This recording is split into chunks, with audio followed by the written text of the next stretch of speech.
Hey, thanks for joining me. I just recorded a video on Dan Panosian and his art book, and if everything kind of gets uploaded the way that they should, you should have already seen that one.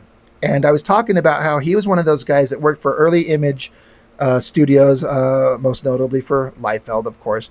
And his early art just sucked. It was just terrible. But then he grew into be this like incredible artist, and if you watched it, you know what I'm talking about. And it got me thinking about other artists who grew and become just so much better than you might even remember or recognize. And I grabbed these books. Now I'm not going to talk about the story in these because I'm honestly not super interested in the story either way. But the artist, Todd Nauck, I'm guessing that's how you say his name, Nauck. He's one of those guys. I was talking about Panosian, where I was saying how I always associated his name back in the day, in the 90s, as bad art. I saw the name Panosian, and instantly I think that's shit art because of his early 90s stuff. I never liked it. Seemed like a significantly dumbed down, crappier version of the guys he was trying to emulate. But then, of course, Panosian becomes brilliant. And Todd Nauck is another one of those guys where the first time I saw his work in some ridiculous Extreme Studios book, it was so awful, I just associated his name with shit art. And it wasn't until a lot of years later where I was like, holy shit, Todd Nauck leveled up like insane. Like, holy crap, good.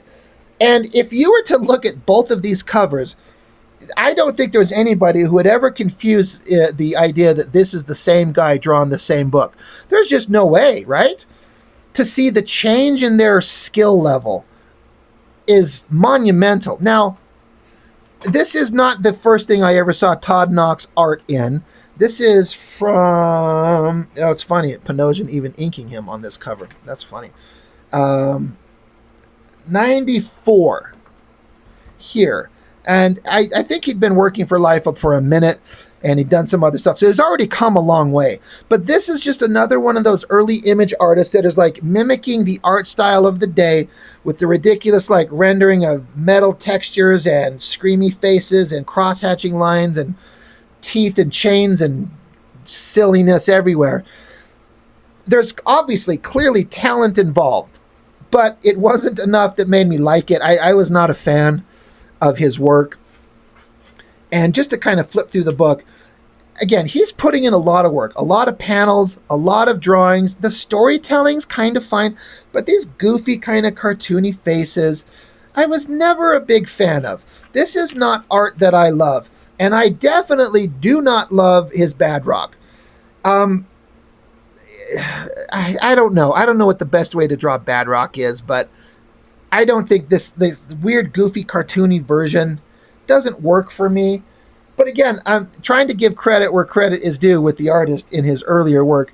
His storytelling is relatively clear. I was never really lost as to what was going on or who was doing what, but this goofball-looking bad rock and these silly faces, it's like a guy who's, again, I don't know if he had an interest in kind of animation. There's a lot of cartoony animated looking type things going on here. He's got a Mystery Science Theater little robot on the shirt there, so instant respect to him for that. And again, the storytelling's relatively clear. The shot, reverse shot, up, lower angles, high angles, like it all works. I follow it. But yeah, I would never pick up a book with this guy's art based on the art alone. I got these books off Facebook for super cheap, for like $1, because I wanted to show some of this earlier stuff. But I mean, this goofy looking face, not a fan. Pitt, I mean, you've got a hard bar to reach if you want to draw Pitt. A fraction as interesting as Dale Keown, and everyone wanted to draw Pitt at the time. And to his credit, that is not bad. It's okay. This goofball fucking bull under Badrock's jaw there, just not very good. Drawing all these chains around the wrist seems like it would be a huge pain in the ass. Again, just Badrock looks kind of goofy. I don't know. What else can I say? You kind of get my point. This cartoony goofball art but it's fun. It's kind of whimsical in its own way. Todd Nauck definitely had some talent, but like I said, I would never ever like I would take one look at this art and be like, no, I do not want that book at all. Again, he's trying. He's throwing in all the muscular anatomy and all that shit, putting in the time with the chains. As Pitt and Badrock go at it, I'd actually like to see a different version of a Pitt Badrock fight where they really go at it, because Pitt would fucking rip Badrock to pieces. He would rip his guts right out through his asshole. So yeah, it's fine. The best drawing on this page right here is just this guy up front with the heavily shadowed suit. That's pretty well done. The big giant monster guys in the background, not super thrilling. But yeah, you see what I'm talking about. And then there you go, the end. Now that is, what did I say, 94.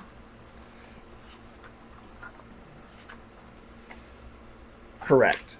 Now, we get Guardians of the Globe. This thing is printed in 2012. This is the same artist. He was being inked, I should shout that out. Panosian inks him on the cover, but inside is Larry Stucker.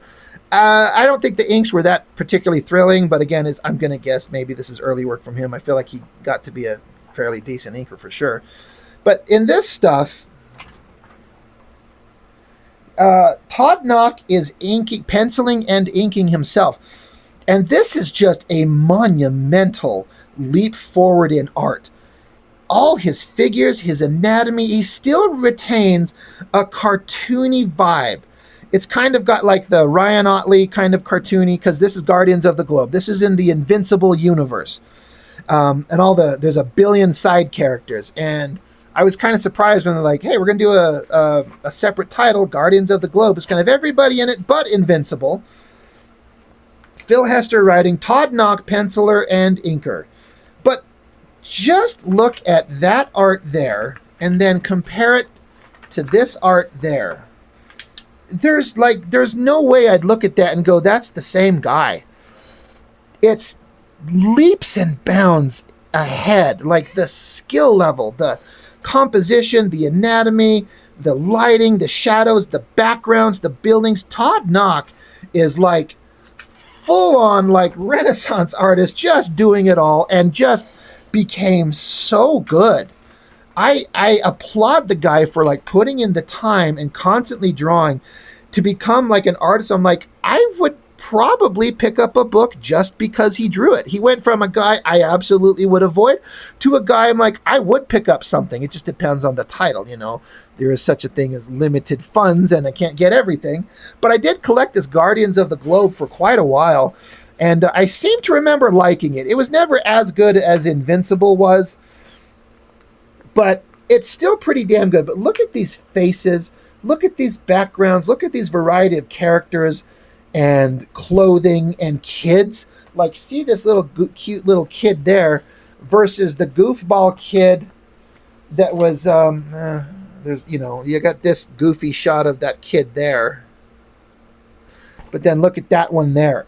Just advanced his skill set so fast.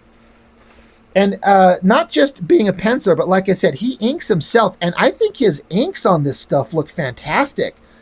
Love this shot because the character is an older guy. The facial structure. There's emotion in the faces. Look at the city shots. Guys in regular suits, crowded backgrounds. This is unbelievable how quickly he advanced. Look at all these figures. Dutch angle tilts. Action shots. The only complaint I have about this book for a first issue of Guardians of the Globe is that it feels like it spends all this time building up. And I'm like, I need a little bit more excitement, guys. I get we're trying to tell a story. I mean, whatever, story, blah. But it just, I did reread this. I'm like, oh my God, because there's just so many panels of talking and talking and talking. So depending on what you're interested in, what you want, a young kid might look at this and see giant monster bull chin guy fighting giant monster no-nose chain guy, and they're just ripping each other apart. There's a little more action and energy and fun in this book. This is like talk, talk, talk, talk, talk, storylines, get through it, talk, talk, talk. But I just can't get over how goddamn good his drawings are. Everywhere. Everything he does, great backgrounds. Every character looks exactly like they're supposed to be. Established designs from the Invincible comic from Corey Walker and Ryan Otley. It's just fantastic. I just, like I said, the only thing that kind of is a downgrade, or not a downgrade, but like a critique, is that like, everyone's sitting around talking. There's more talking. Some sinister guy, this Dutch angle, and this dude comes out, big exciting shot of whoever the fuck that is, and it looks like something's about to get interesting and exciting, but that's the end of the book. So just a quick kind of like showcase of, you know, one type of art from one book and one type of art from another book many years apart. But good Lord, Todd Nauck, like, my man, the guy just is so great. As far as I know, he's still out there making comics. I don't know what he's doing. Again, this is 2012. I think I said when this one come out. So again, this is kind of old too. But it's a really interesting kind of dynamic to see how far an artist could come and how much they could change. Like I said, that Dan Panosian book, that art book, and the conversations I were having about what he used to look like back in the 90s and what he looks like now in terms of his art, it's unbelievable. And this is this is just the same thing. Watching an artist grow and change. Sometimes you don't want an artist to change. Sometimes they start out and they're like, this is the version of you that I like. Don't change. And then that artist does change into something that you're not interested in. So it depends on what you like and what your interests are and blah, blah, blah, blah, blah, blah, blah, blah, blah, blah, blah, blah, blah, blah. But Todd Nauck, man, he grew and accelerated, and it looks great. So it's just a kind of a quick video, you know. Some of my videos typically go 30 minutes at least, sometimes 45, an hour. I'm barely 12 and a half minutes, but I didn't want to spend too much time. I'm not talking about the story in any of these things. I did read the Guardians of the Globe. The story is certainly fine, but goddamn, I need a little bit more excitement. And then the Bad Rock and Company, none of that shit's interesting.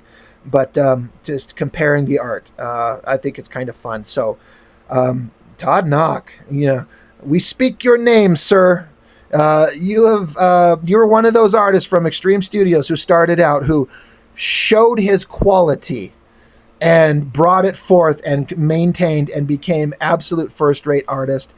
And it's pretty awesome to see. It's mind-blowing how good he is now.